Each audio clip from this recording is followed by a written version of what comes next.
he doesn't know if I'm 3-betting a lot. But since I'm going to be 3-betting a lot of high card hands, King Queen 3 boards aren't too great for my range compared to his. Looks like I opt to lead with Ace 6 of clubs on the left table. I don't like it. I'd rather just check call. I think it's a little too strong to kind of bluff with, and turns and rivers are going to get ugly when he calls here. Certainly if he raises, I can't continue. And this hand's good enough to check call. And I think just, yeah, when I lead here and he calls, I guess I'm just turning my ace high into a bluff from that point on. I'm not going to get to show down my hand because he's either going to have me beat or he is going to bluff if he does not have me beat, because he's not going to call here with, I don't know, 8 high spades and then never put a bet in after that. So, yeah, I just think that this is a hand that I lose far too often to be leading here. At least, because there's some worse hands I could do it with as my bluffs, and this is a hand that I can actually comfortably check call with my backdoor flush draw. So yeah, I don't like it. Backdoor flush draw, ace high and overcard. And on the right table, I 3-bet 10-7 off. He 4-bets. I don't remember what I did. This is his first 4-bet, and it looks like he does raise on the left table. And I actually don't think he's very likely to have a hand, but unfortunately, I have no real equity, no blockers.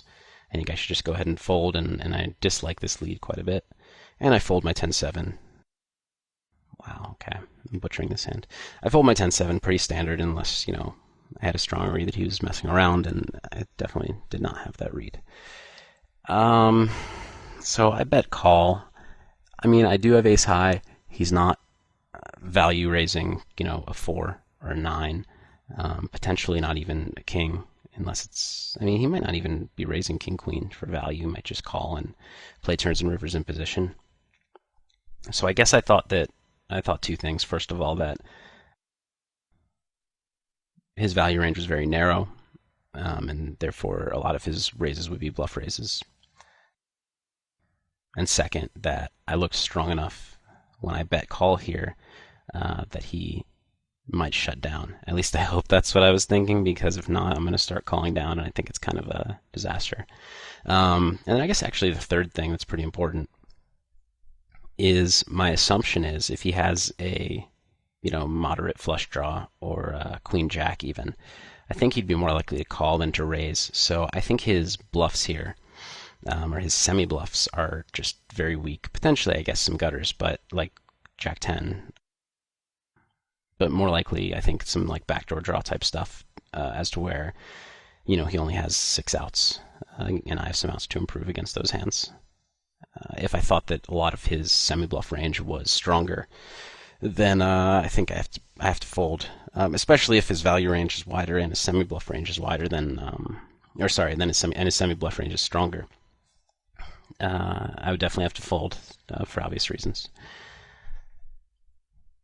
So I'm sure that's what I was thinking, but I just don't like it. I don't think this is a battle we need to get into out of position against a tough and presumably balanced player. On the right table, I usually call this 3-bet with ace 5. All right, Phil. Getting fancy. I know myself. I know that once I get myself in that position, I want to call. Check the king river, and fold on the right table. Pretty standard. I think, wow. I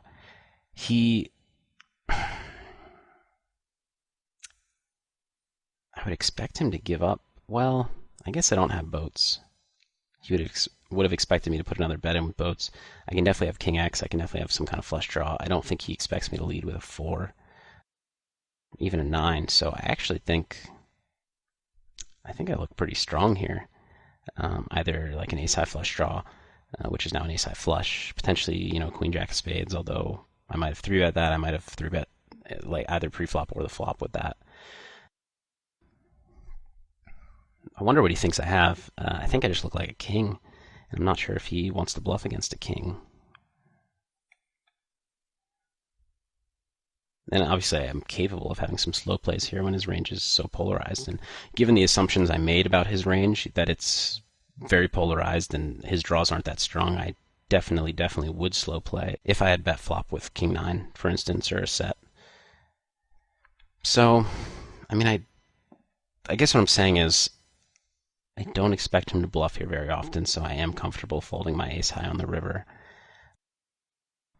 But and if I knew the river was going to be a king of spades, I don't mind my turn call at all because I think I just get to show down my ace high a lot, and I do think I'm doing decently against his turn betting range. But that said, I think it's just a flop fold and it's a turn fold, and maybe the biggest mistake was the flop lead, although that was the smallest in terms of how much money I put into the pot. But I do know me. I know that if he bets here, I'm going to be very tempted. Wow, I bet 1,600. That's odd. That's so odd. Let me think for a minute. If he thinks I have a king very often, which I would expect him to think I do, he knows that a king is always calling this bet. Does that mean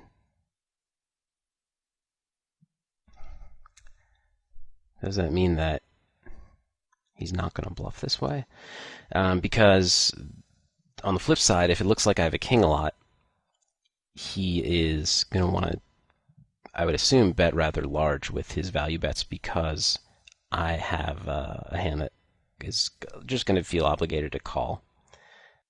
Because, I mean, I have strong absolute hand strength and I block some of his most likely value combos.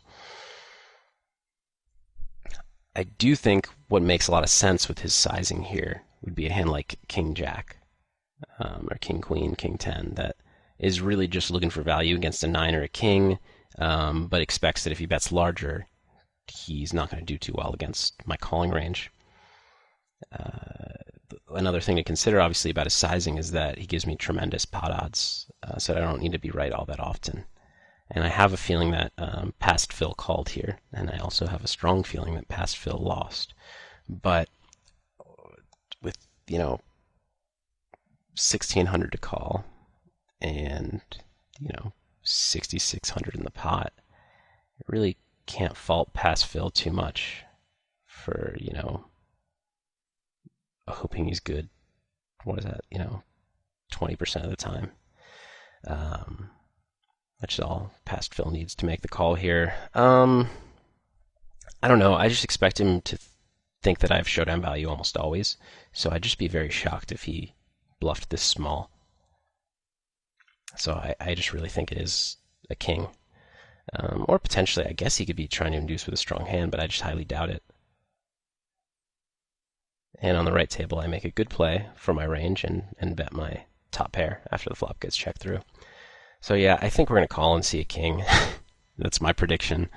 On the right table, I think very easy value bet. You could argue for a check raise, but I think it's a little bit thin, and he just has so much showdown value so often that I just think you're missing out on too much by betting.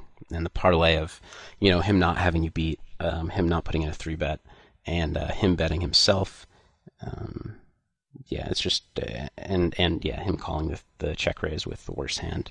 It's just much better to just bet, I think, and choose some stronger hands. Some stronger hands to check raise, especially because if I have a hand like 7-8 here or 7-4, I don't block any of his 2-pair or set combos. Not that he's going to have sets too often, but he could very easily have 2-pair, which is one of the main hands I expect him to bet when check 2 that can call a check raise. But ace-5 blocks a lot of those combos, and not to mention that I can be beat more easily. So I think pretty easy river lead on the right table. And on the left table, I don't know, Phil, stop being fancy, just bet the right table. Thank you. And wow, this is discipline right here. Nope, can't do it.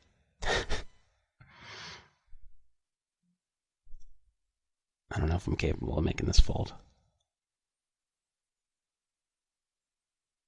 Yeah, I'm not. And interesting. Let's think about that for a little bit. So he does end up showing. So I make a predictable call because I'm me, and I don't fault myself too much with the pot odds, but I was expecting to be beat. I want to kind of think about his sizing here with King 4. He does ensure that I call with my kings and call with my flushes, but I'm not folding a flush to like a 3.5k, 3.6k bet. So he misses out on 2k of value, which is significant. Against my flushes, I think that he makes more against my kings by betting larger, even though potentially I could make a fold. I probably wouldn't.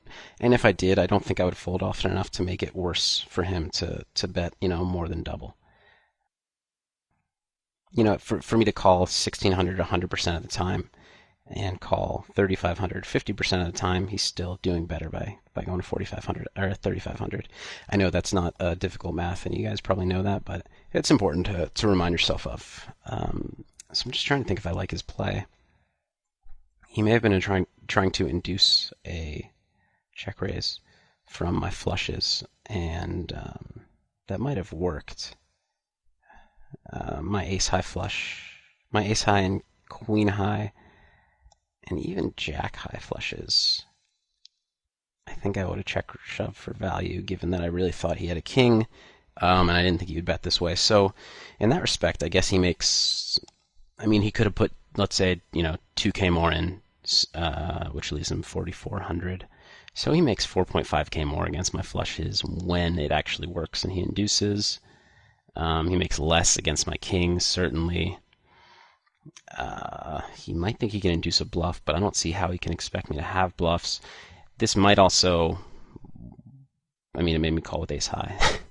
And I guess that's a very valid reason to do it if he thinks I show up with ace high or a 9 here and then call like I did. I don't think he should expect me. I don't think he did expect me to show up with ace high or a 9 here, so I'm not sure how I feel about his play, and I'm very curious as to his reasoning. Again, if you're watching, Kanu, I'd appreciate just help me out. No, I'm very curious because I found that bet very interesting. But yeah, as I said, well, I won't rehash it. I hated my flop play, and then the rest is a little ambitious but reasonable. And I think this is a good point to wrap up the video. We didn't get through a ton of footage, but two-tabling heads up no limit, you find yourself in a lot of spots to talk about, and it's not something I've kind of given my thoughts on the approach to the game in a while, or my approach to the game in a while. As always, I very much appreciate questions, comments, feedback. I do know that my no limit videos lately have been heads up videos rather than six max. And I think most players that play no limit are playing more six max than heads up.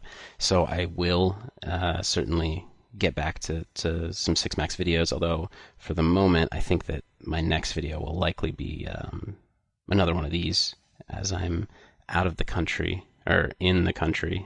I'm in the U.S., so I can't play a six max session right now. But yeah, let me know what you thought, and again, as always, what videos you guys would like to see. I hope you enjoyed it, and I'm looking forward to any questions, comments, and feedback. This is Phil Galfond for RunItOnce.com. Take care, guys.